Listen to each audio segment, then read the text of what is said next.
I am Sophie, 27 years old, and I never thought my entire family would turn their backs on me over $900. When I spotted that condemned house at the tax auction, all I could see was possibility and my first real shot at home ownership. My parents and sister Addison saw it completely differently. They expected me to hand over $1,500 for Addison's luxury yoga retreat in Bali. When I chose the house instead, my mother Karen looked at me with pure disgust and said something I will never forget. Growing up in suburban Chicago, I learned early that nothing comes without hard work. My parents, Mark and Karen, always struggled with money, but somehow they always found funds for my younger sister's dance classes, expensive summer camps, and eventually her full college tuition. Meanwhile, I was stocking shelves at 16, working at our local grocery store before school started and throughout every weekend. When I graduated high school, there was no college fund waiting with my name on it. "You are smart, Sophie. You will figure something out," my father Mark said while patting my shoulder dismissively. And figure it out I did. I enrolled myself in community college by working two demanding jobs. I pulled morning shifts at a busy coffee shop and spent my evenings as a restaurant hostess dealing with impatient customers.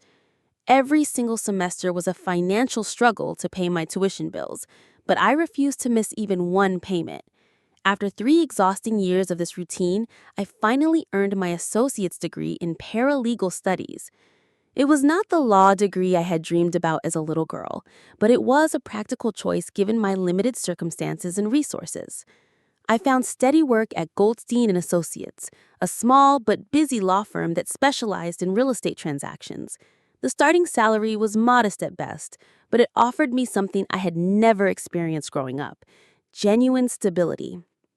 For 5 long years, I lived in a cramped studio apartment filled with secondhand furniture and carefully tracked every single dollar that came and went.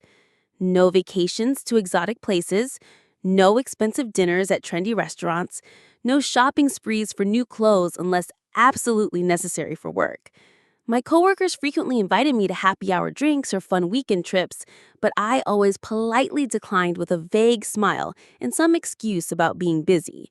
Eventually, they stopped asking altogether. Every month, without fail, I transferred money into my savings account and watched it grow slowly but steadily. $15,000 after 5 years might not sound impressive to some people, but it represented countless personal sacrifices and unwavering discipline. That money was my future, my security blanket, my solid proof that I could break the destructive cycle of financial instability I had witnessed my entire life. Meanwhile, my family continued their familiar pattern of terrible financial decisions. My father Mark cycled through jobs constantly, always quitting whenever a boss said something that bruised his ego. My mother Karen maintained expensive appearances with multiple credit cards, buying brand new furniture sets when our old ones worked perfectly fine. And Addison, my younger sister by 3 years, simply floated through life expecting every door to magically open for her. Addison had always been the golden child in our family, naturally pretty, effortlessly charming, and always ready with the perfect hug or compliment exactly when someone needed it. She knew precisely how to win people over and get what she wanted. Our parents indulged her every single whim without question, from expensive horseback riding lessons to a costly semester abroad in Spain that they definitely could not afford. After college graduation, Addison worked briefly at a prestigious marketing firm before dramatically deciding that corporate life was crushing her free spirit. She quit impulsively to go find herself, bouncing aimlessly between yoga instructor training programs, crystal healing workshops, and expensive meditation retreats that my parents somehow always funded. My tiny studio apartment became my personal sanctuary. It was a 4th-floor walk-up with unreliable heating and a bathroom so small I could barely turn around inside it. But it was mine, or at least the space I rented felt like mine. I decorated it carefully with healthy plants and colorful throw pillows discovered at thrift stores. I installed floating shelves specifically for my growing collection of home improvement books. Every night, I fell asleep watching DIY renovation shows on my laptop computer. I was completely mesmerized by the amazing transformations. Ordinary people turning completely neglected properties into absolutely beautiful homes. I studied their techniques carefully, learning about load-bearing walls, complex electrical systems, and the proper way to install bathroom tile professionally. Homeownership seemed impossible in Chicago's expensive housing market, but I remained determined to find some way to make it happen. I researched every first-time homebuyer program and down payment assistance option available, but even with government help, the numbers simply did not work with my current salary level. That was exactly when I stumbled across a fascinating article about tax options and foreclosure sales. Properties were being sold for literally pennies on the dollar at these specialized auctions. Of course, there was always a catch, or several major catches. Many had serious structural problems, complicated tax liens, or unclear property titles. Some required immediate, expensive repairs just to meet basic city code requirements. It was definitely risky, but the more I researched this option, the more convinced I became that this could be my realistic path to home ownership. For several months, I attended auctions simply to observe and learn the entire process. I studied the successful bidders carefully, noting which specific properties generated real interest and which ones everyone else completely avoided. I researched neighborhoods extensively, studying property values and future development plans. I learned about renovation permits, building codes, and the true cost of major structural repairs. I was preparing myself for the opportunity of a lifetime. Then, one Tuesday morning, while scrolling through upcoming auction listings during my lunch break, I saw it.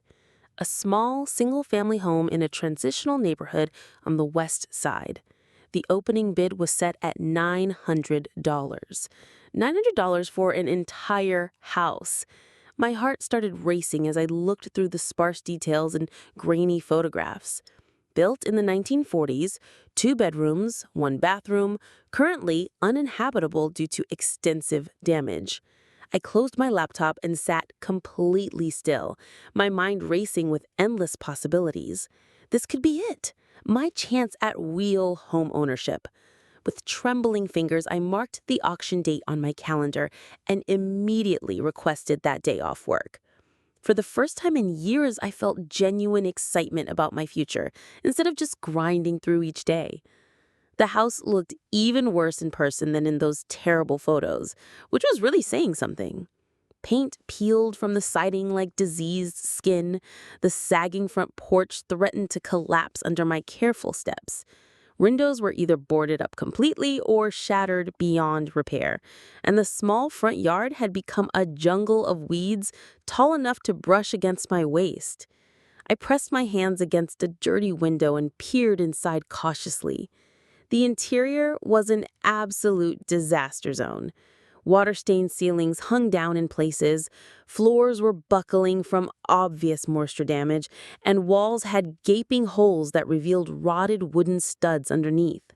A family of raccoons had clearly been living in what used to be the kitchen, judging by the scattered debris everywhere and that unmistakable smell. "You really want to bid on this place?" asked Marcus, the city inspector who had agreed to meet me there. He had handled several real estate closings at our law firm, and I had helped him with enough paperwork over the years that he owed me this favor. "I know it looks terrible," I admitted honestly, "but I think it has potential underneath all this damage." "Terrible does not begin to cover this, Sophie," Marcus said bluntly. "This place is condemned for very good reasons.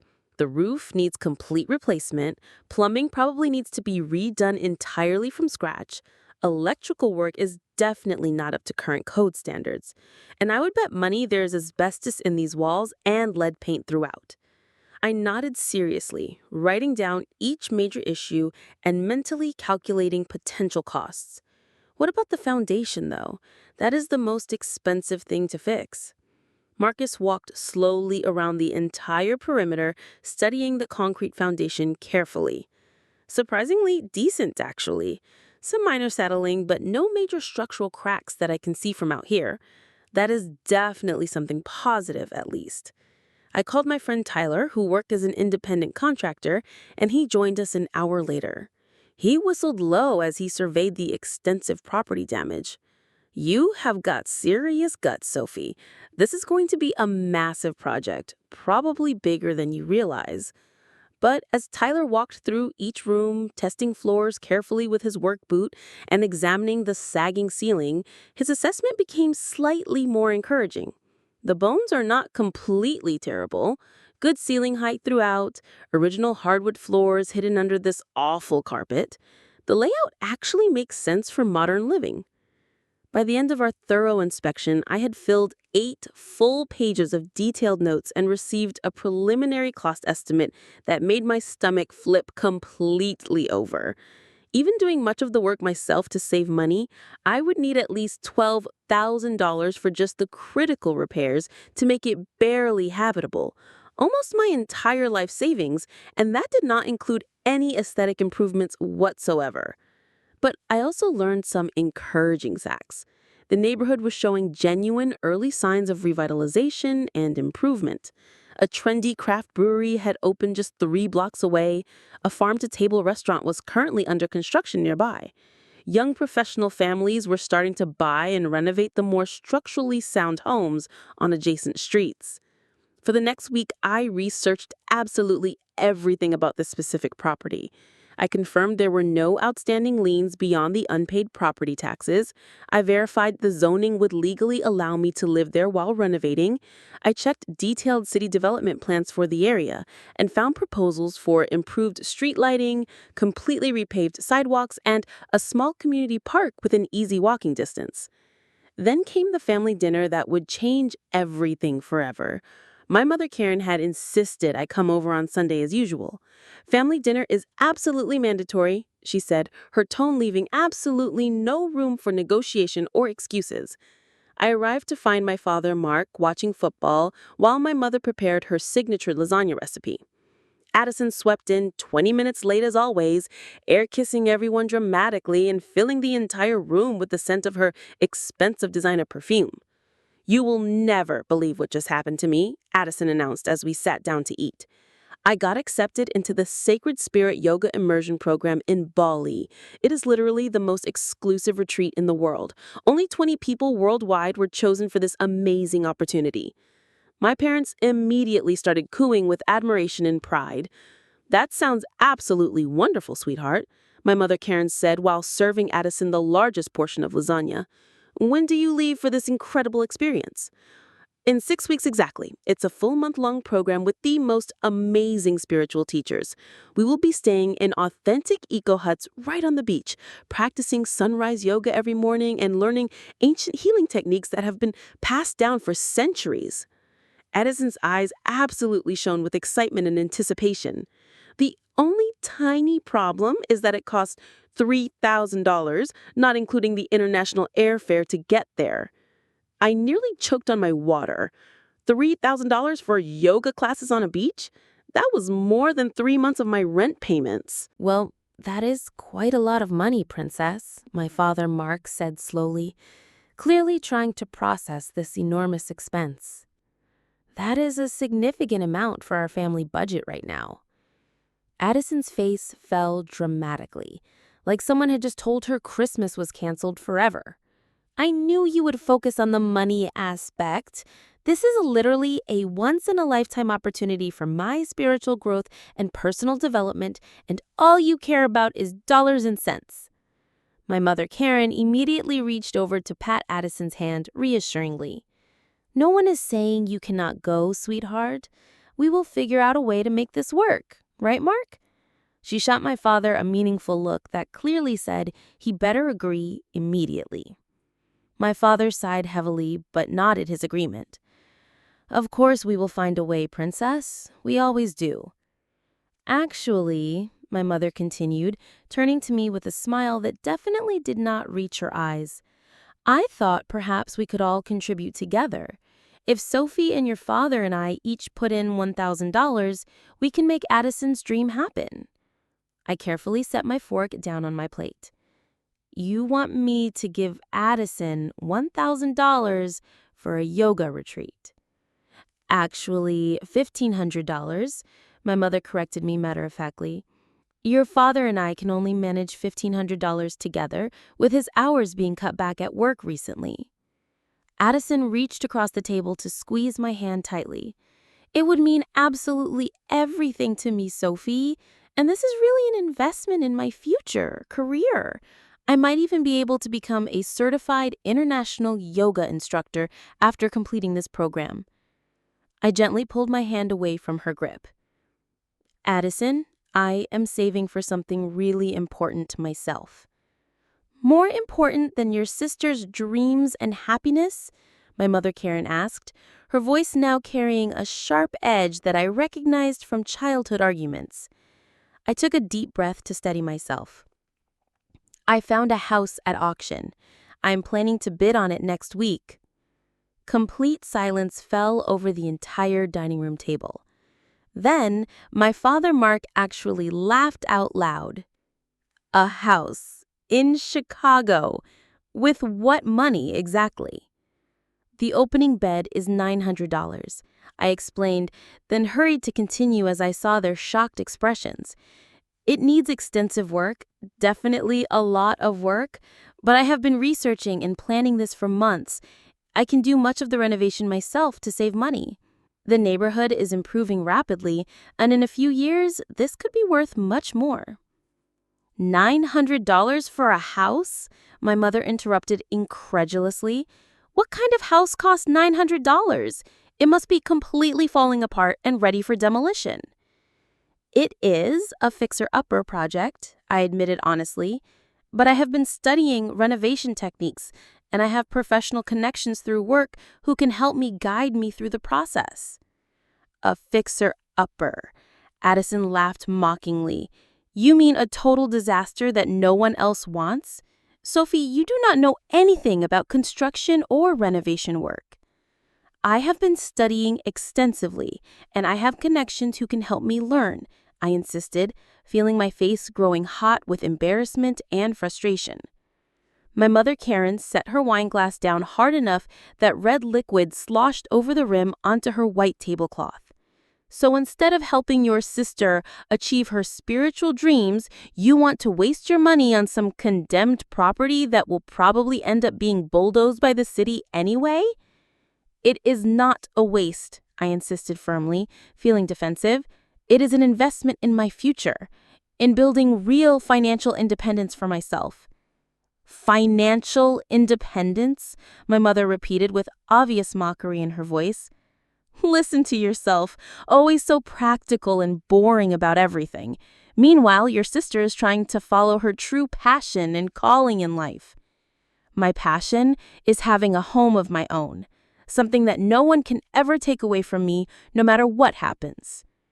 The dinner conversation deteriorated rapidly from that point. By the time dessert was served, the battle lines were clearly drawn. My sister alternated between guilt-tripping me and belittling my renovation dream. My mother grew increasingly sharp and critical, listing all the reasons my plan would inevitably fail. My father mostly stayed silent throughout the argument, occasionally attempting to change the subject to something safer. I left early, driving home with my hands gripping the steering wheel so tightly that my knuckles turned completely white. For a brief moment, I actually considered giving in completely, writing Addison a check for $1,500 and forgetting about the house auction entirely. It would mean peace with my family versus taking an enormous financial gamble on a dilapidated building. But as I lay in bed that night, staring at the ceiling of my tiny, cramped apartment, I made my final decision. For once in my entire life, I would choose myself and my own dreams over keeping everyone else happy. The morning of the auction, I woke up before my alarm clock, my stomach churning with equal parts excitement and absolute terror.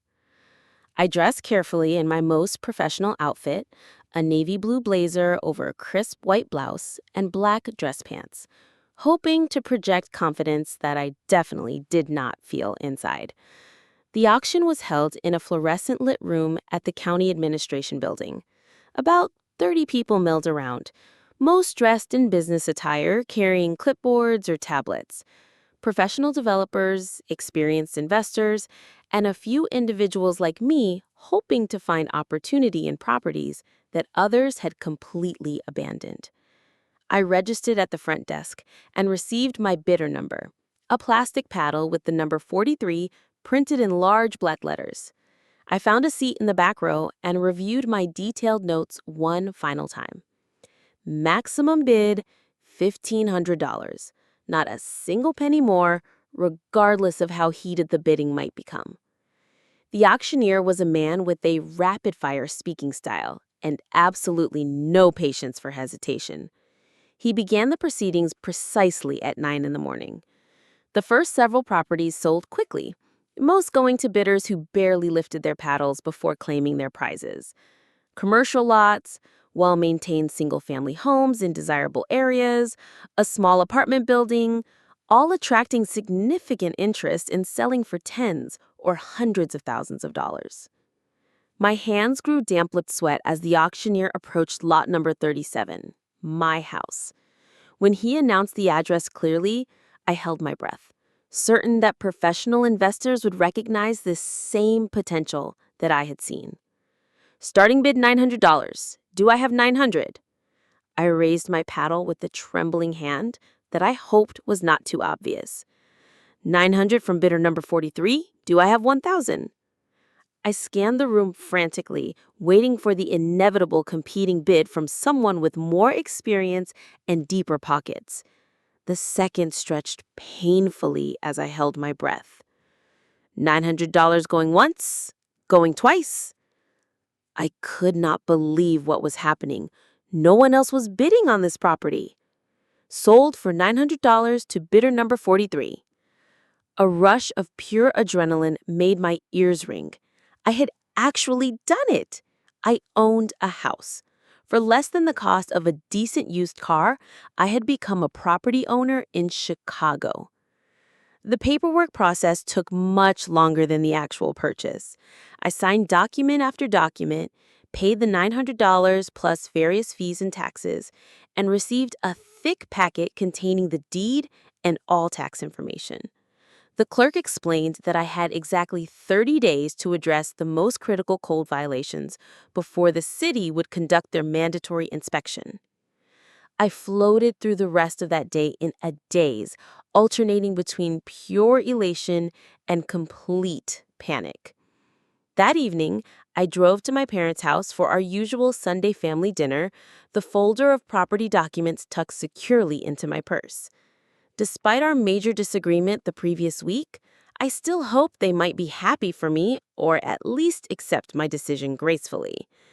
I could not have been more wrong about their reaction. "You actually went through with this insane plan," my mother Karen said, her voice rising in complete disbelief when I shared my news. "You bought a condemned house instead of helping your sister pursue her dreams?"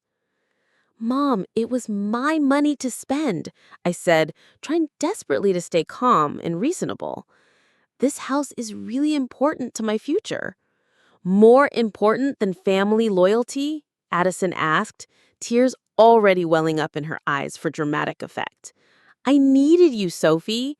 This retreat could have completely changed my entire life trajectory." "This house will change my life," I countered firmly. "I am sorry about your retreat, Addison, but you will find other opportunities. This was my one chance." My father, Mark, who had been silently pushing food around his plate throughout this exchange, finally spoke up. "How bad is this place really, Sophie?" I pulled out my phone to show him the photos I had taken. "It needs significant work, but the foundation is solid, and the neighborhood is improving rapidly. This is not just about Addison's retreat," I tried to explain desperately. "This is about my future, building real financial security, creating equity instead of throwing money away on rent every month." "Building equity," my mother Karen laughed harshly. "You will be lucky if that place does not collapse completely on your head. What do you actually know about renovation work? You can barely hang a picture frame straight." The argument escalated rapidly from that point. My mother's voice grew shriller with each exchange. Addison cried openly and dramatically, accusing me of always being selfish and completely uncaring about family. My father mostly remained silent throughout, occasionally attempting to moderate the discussion, but ultimately siding with them against me. "You have always been exactly like this," my mother finally snapped angrily, "cold and calculating about everything. No wonder you do not have friends or a serious boyfriend. All you care about is money and your precious independence." Her words cut deeper than I expected, but I forced myself to stay composed and dignified. "That is not fair, Mom. I have worked incredibly hard for everything I have achieved." "While Addison has what exactly?" my mother demanded. "She has dreams, Sophie, real passion for life. All you have is a spreadsheet and now a worthless property that you will pour money into until you are completely bankrupt." "At least I will have tried to build something meaningful," I replied, standing up from the table as well, "instead of expecting others to fund my lifestyle choices." My mother's face darkened with real anger. "If you think that junk house is more important than your family, then go live in your junk. See how far your precious independence gets you when you desperately need help." "Karen," my father cautioned weakly, but she waved him off dismissively. "No, Mark," she continued furiously. "She has made her choice crystal clear. She chose garbage over her sister's happiness and dreams."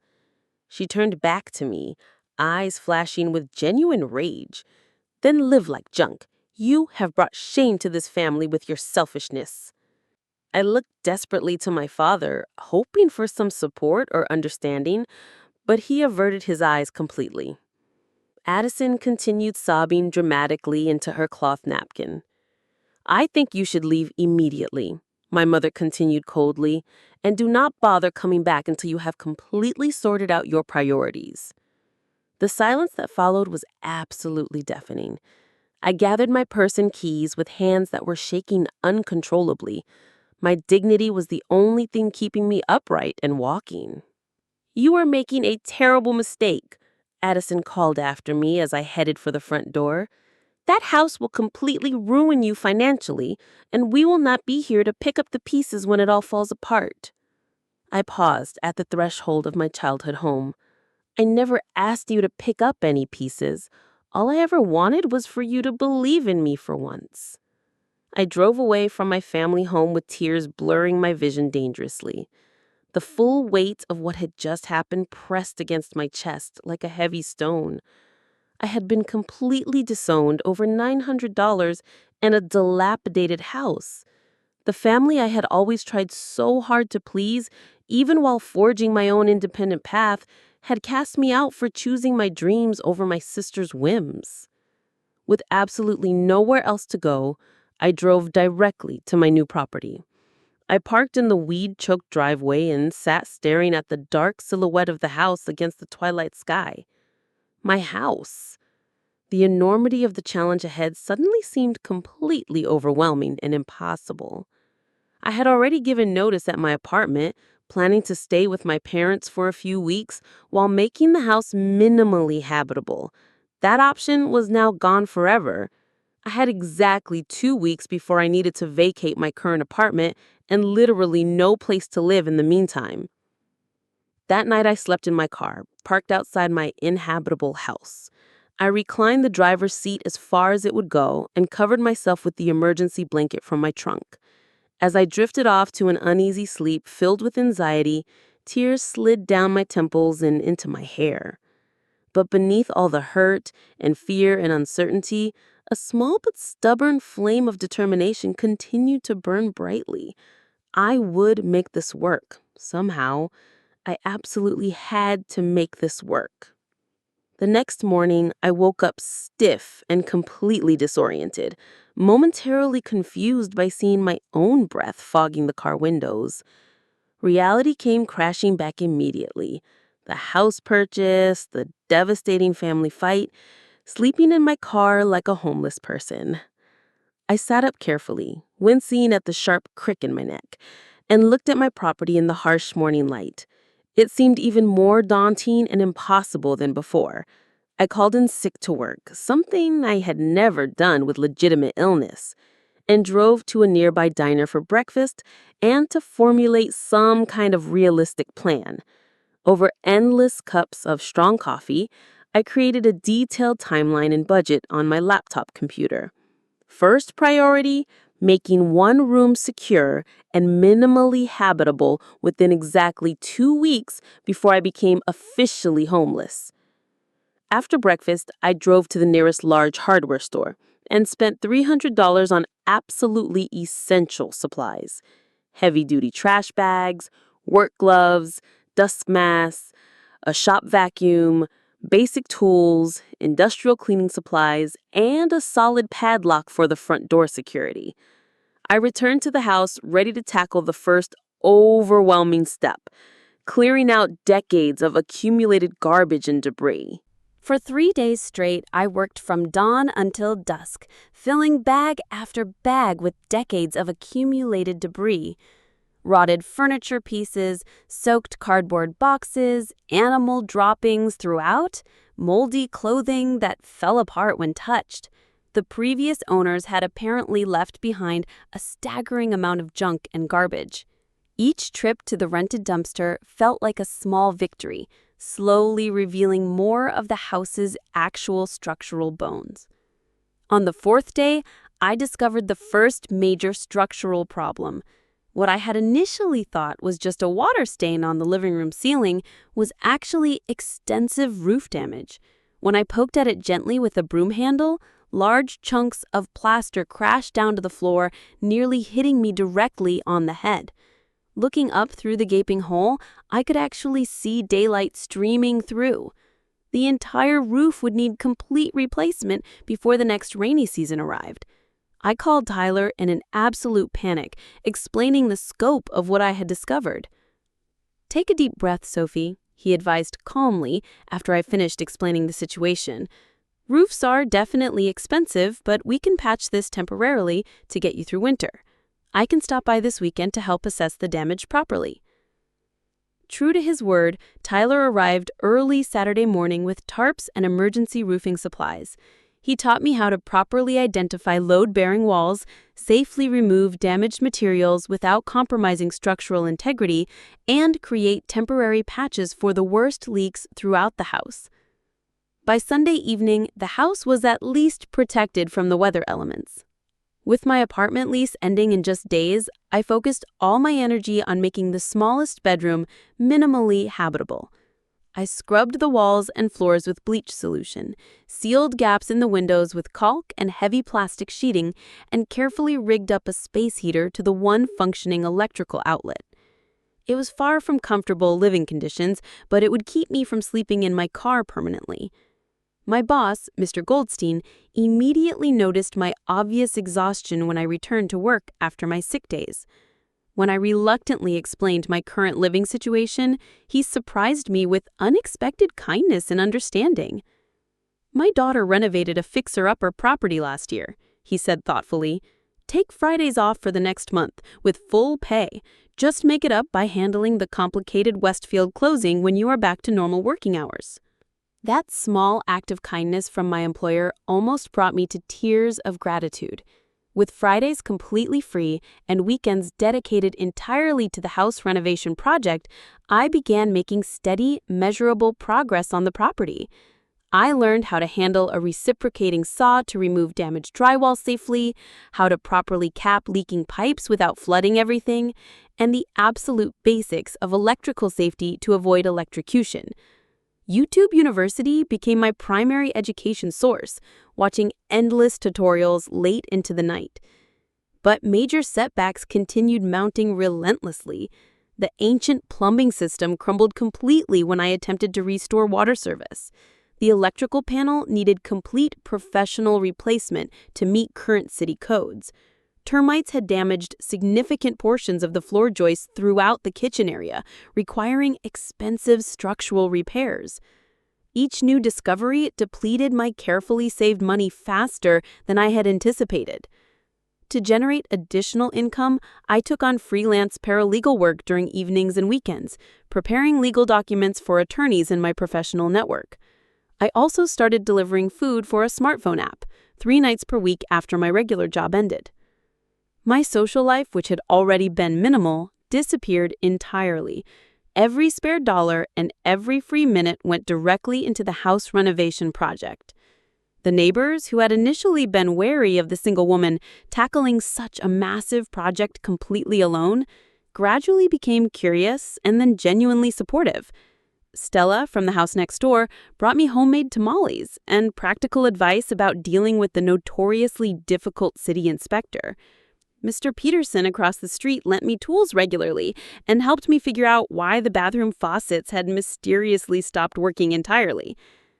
6 weeks after purchasing the house, I had successfully converted the smallest bedroom into a genuinely livable space. I had a real bed instead of a mattress on the floor, functioning electricity in 3 different rooms, and intermittent cold water throughout the house. I set up a camping stove in what would eventually become a proper kitchen and used a 5-gallon bucket with a toilet seat as a makeshift bathroom, emptying it daily into the sewer cleanout in the backyard. It was a humbling experience that only strengthened my resolve to get proper plumbing working as soon as possible. I documented everything meticulously, taking detailed before and after photos of each completed improvement. When I felt particularly proud of a completed task, I would sometimes catch myself reaching for my phone to text my mother or sister before remembering our current situation. Those moments of automatic family sharing still stung, but less sharply as the weeks passed. Summer turned to fall, bringing entirely new challenges to deal with. The patched roof began leaking again during heavy October rains. The ancient furnace system failed completely just as temperatures started dropping significantly. I spent one miserably cold week sleeping in a nest of blankets before scraping together enough money to purchase a much better space heater for the bedroom. Thanksgiving approached rapidly, my first major holiday completely estranged from my family. I received no invitation to dinner, no phone calls to check if I was even still alive. Despite Stella's incredibly kind offer to join her extended family celebration, I chose to work through the holiday, using the day off to finally install proper drywall in the main bedroom. As I worked alone on Thanksgiving Day, measuring and cutting drywall sheets, I allowed myself to have a good cry. I was mourning the family relationships I had lost, while simultaneously acknowledging that those relationships had always been conditional on me playing a very specific role. The tears actually cleaned something deep inside me, washing away expectations and obligations that had never truly been mine to carry. By December, my savings had dwindled to almost nothing, but the house was genuinely starting to resemble a real home. I had one properly functioning bathroom, electricity working throughout the entire house, and a second-hand kitchen sink successfully installed. The roof still needed professional attention, but my emergency patches were holding against harsh winter weather. I slept on a real bed frame instead of a mattress thrown on the floor. These were small victories perhaps, but they felt absolutely significant to me. Christmas arrived, bringing a fresh wave of melancholy and loneliness. I had always been the family member who helped my mother Karen decorate the tree, wrap presents meticulously, and prepare certain traditional dishes that everyone expected. This year, I bought myself a tiny potted pine tree and placed it in my partially renovated living room. I wrapped a single present for myself, a new set of specialized tools for the bathroom tile project I planned to tackle after the new year arrived.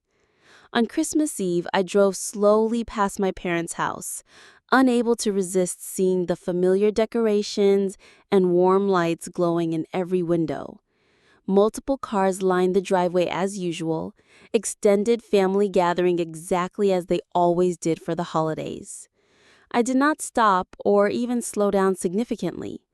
Instead, I returned to my drafty, half-finished house and continued working on installing kitchen cabinets I had discovered at a Habitat for Humanity restore.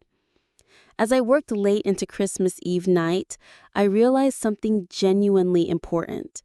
Despite everything, the cold, the constant setbacks, the financial stress, the family estrangement that still hurt, I was truly proud of what I had accomplished here. 6 months ago, this place had been condemned by the city as uninhabitable. Now, against absolutely all odds and everyone's expectations, it was becoming a real home. My home.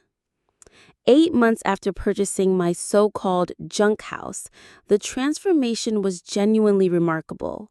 What had once been a condemned property was now recognizably a comfortable home. The exterior now featured fresh paint in a warm sage green color, with crisp white trim details.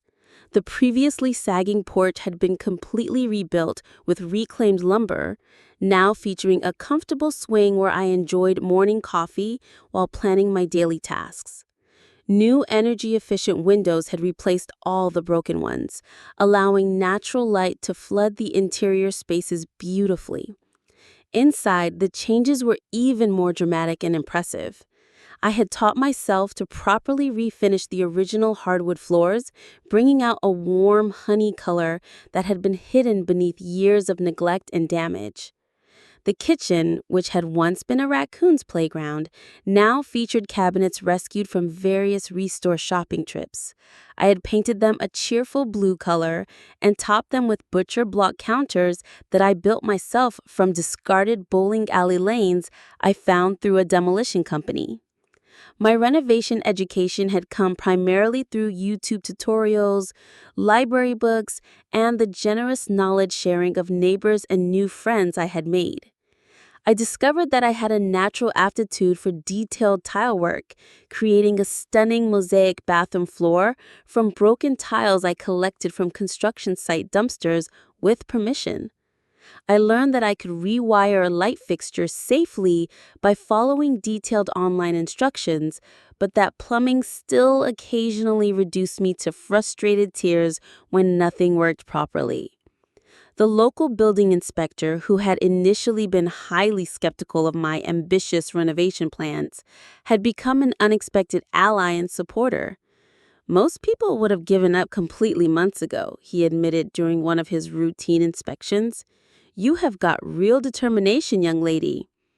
My neighbors, seeing my genuine dedication to the project, began offering much more substantial help and support.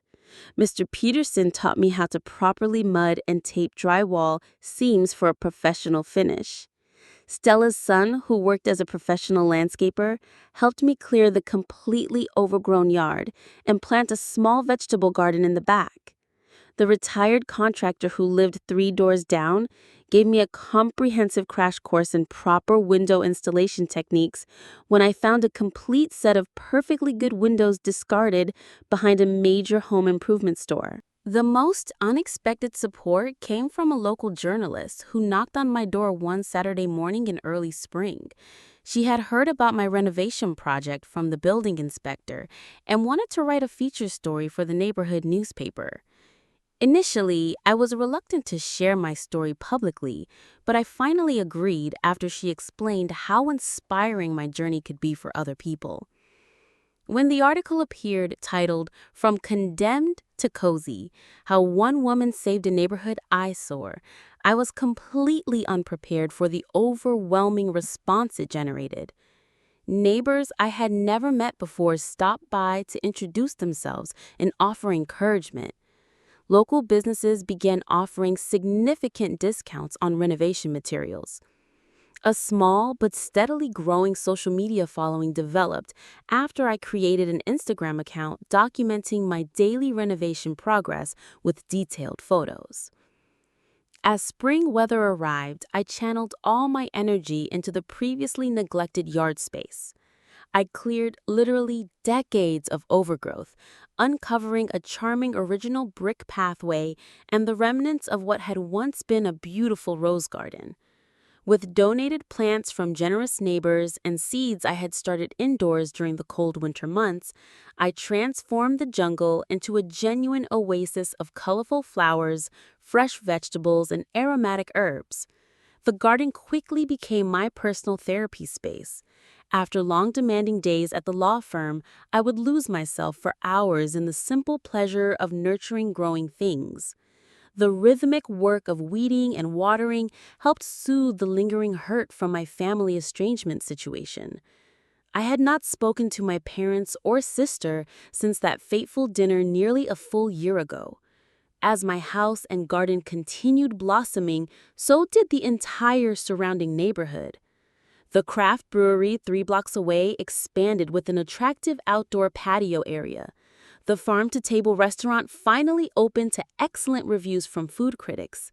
A coffee shop and bookstore combination replaced the long-abandoned laundromat on the corner. Property values throughout the area began climbing steadily as more young professionals discovered the neighborhood's charm and relative affordability compared to other parts of Chicago. My own property value had increased dramatically beyond my wildest expectations. What had been worth perhaps $20,000 in its original condemned state was now conservatively valued at over $100,000, according to recent comparable sales. I received my first serious offer from a professional developer in June, $65,000 cash with no inspection required.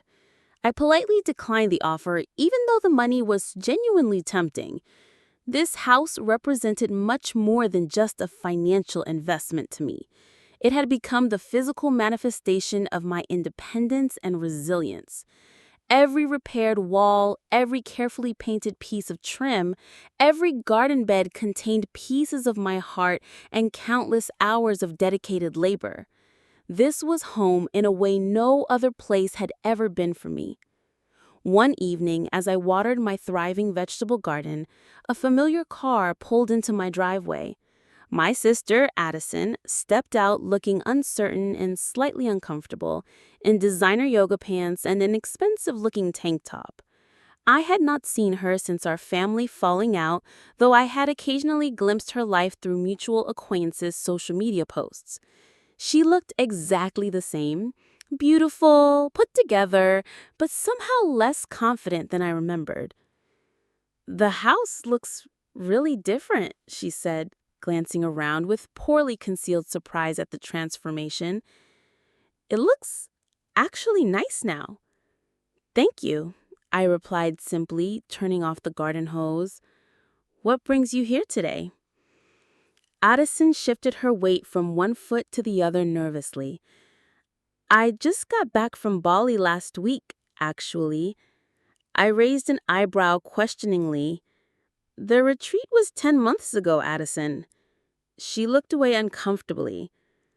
"I ended up staying longer, teaching at a yoga studio there. It did not work out the way I expected." The silence stretched between us, heavy with unspoken words and accumulated hurt. Finally, Addison sighed deeply. "I moved back in with Mom and Dad, just temporarily, until I figure out my next steps." I nodded, completely unsurprised by this predictable news. The pattern was extremely familiar. Addison trying something new with great enthusiasm, it not meeting her unrealistic expectations, and our parents providing the inevitable soft landing. "Do you want to come inside for some tea?" I offered, deciding to be the bigger person despite everything that had happened between us. Inside my beautifully renovated home, Addison's eyes widened dramatically as she took in the complete transformation. "Wow, this looks absolutely nothing like those terrible pictures Mom showed everyone last year. She told people you were living in complete squalor like a homeless person." I laughed despite myself. "It was pretty close to squalor for the first few months, but it has definitely come a long way since then." Over tea at my handmade dining table, Addison filled me in on the past year. The Bali retreat had been amazing initially, but it led to her impulsively quitting her job completely and staying to become a yoga instructor at the resort. Eventually, the reality of Bali's extremely low wages and fierce competition in the expatriate yoga community had sent her home completely broke and disillusioned. Mom and Dad are having serious money problems, she confided, tracing the ram of her ceramic mug nervously. Dad's hours got cut again at work, and Mom had to get a part-time job at the mall just to make ends meet. They had to help me buy a plane ticket home because I was completely stranded. I absorbed this information silently, feeling a complex mixture of sympathy and vindication. Your place is really coming together beautifully, Addison said, clearly changing the subject to avoid dwelling on her failures. That newspaper article about you was shared all over Facebook. Mom saw it, but pretended she had not. As Addison prepared to leave, she hesitated awkwardly at my front door. They miss you, in their own stubborn way. Too proud to admit they were wrong, but they definitely miss you. I smiled sadly. I miss them too, but I cannot go back to how things were before. Those relationships were not healthy for any of us. 3 days after Addison's unexpected visit, my mother, Karen, appeared on my doorstep completely unannounced. She wore her Sunday church outfit and carried a pie that I immediately recognized as store-bought, despite being placed on one of her kitchen plates. "What a charming color choice," she said by way of greeting, gesturing toward my sage green exterior paint. Her tone suggested mild surprise, as if she had genuinely expected to find me living in a cardboard box under a bridge. I invited her inside while maintaining a polite but distant demeanor as she inspected every corner of my renovated home. Her expression fluctuated constantly between reluctant admiration and actively searching for flaws to criticize. She ran a manicured finger along a windowsill, perhaps hoping to find dust or evidence of poor housekeeping.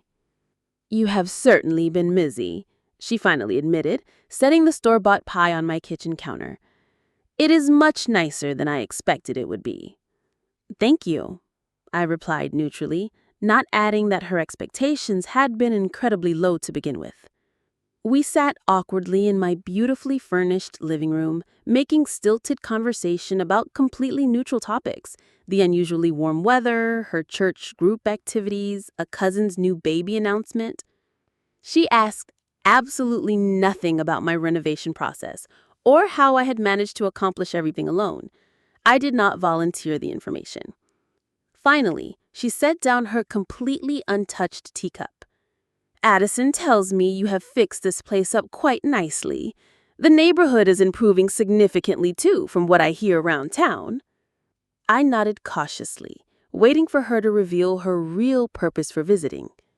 "She also mentioned that you might have received offers to sell already." Her attempt at casualness failed entirely. "A few offers," I acknowledged carefully. "I am not interested in selling." My mother sighed heavily, abandoning all pretense. "Sophie, your father's hours have been reduced again at work. The company is not doing well financially. We had to help Addison with her plane ticket home, and you know how tight money always is for us." "I am sorry to hear that," I said carefully, sensing where this conversation was heading. That retreat was a complete waste of money. Addison spent almost all her time partying with other foreigners instead of becoming a certified instructor like she promised everyone. Now she is back home with no job, no realistic plans, and absolutely no money saved. I suppressed my urge to point out how predictable this outcome had been from the beginning.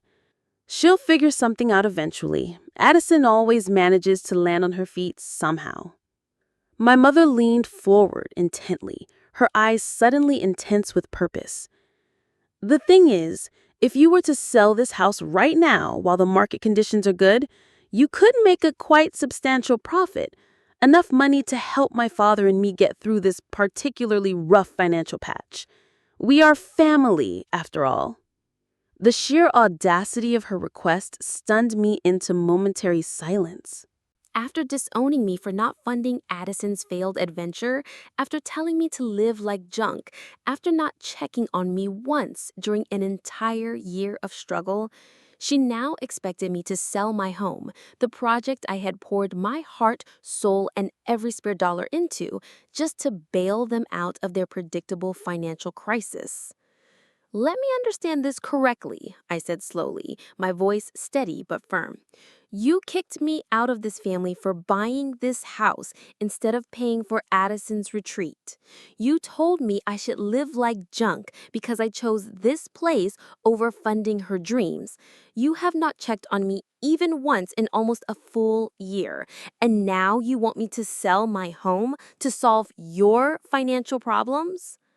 My mother had enough grace to look slightly embarrassed, but she quickly rallied with familiar manipulation tactics. Families forgive each other, Sophie. Yes, things were said in the heat of the moment, but blood is thicker than water. We need to stick together through hard times like these. Where was that family loyalty when I was sleeping in my car? I asked quietly, because you threw me out of my childhood home. She actually flinched. You slept in your car? Why did you not say something to us? Would you have cared, or would you have told me I deserved it for choosing junk over Addison's spiritual journey? My mother stood up abruptly, clearly realizing her mission had failed. I can see this was a mistake coming here. You always were the most stubborn and unforgiving person in this family. I am not the unforgiving one here, I replied, remaining seated calmly. I just will not be used when it is convenient and discarded when it is not.